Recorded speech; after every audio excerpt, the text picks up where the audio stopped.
Live from the world's capital markets, here are the latest financial headlines brought to you by News Factory.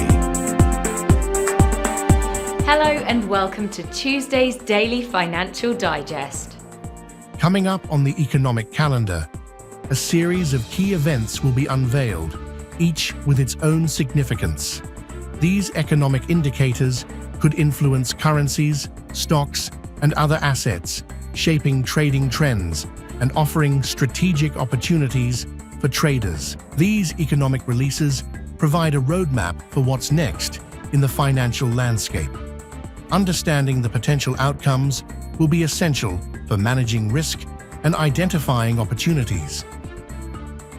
Those were today's major economic events, and now moving on to world financial headlines.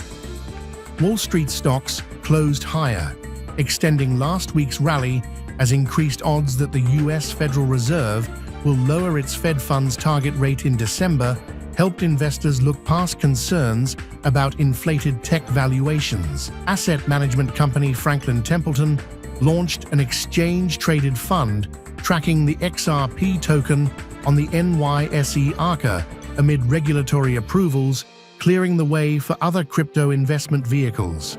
Coin risen over 8% following the news. Alphabet closed in on a $4 trillion valuation, set to become only the fourth company to enter the exclusive club, as the Google parent rides an artificial intelligence-driven rally.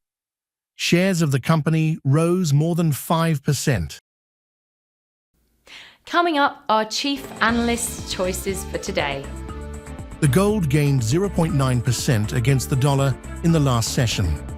The MACD is giving a positive signal. The euro-dollar pair made a minor upwards correction in the last session, gaining 0.1%. The CCI is giving a negative signal. The pound-dollar pair made a minor upwards correction in the last session, gaining 0.1%. The CCI is giving a negative signal. The Aussie dollar price remained largely unchanged in the last session. The RSI is giving a positive signal. We hope that you've enjoyed Tuesday's financial report. On behalf of all of us here, we wish you a productive trading day. Be sure to join us tomorrow morning for the latest news and events from the financial markets.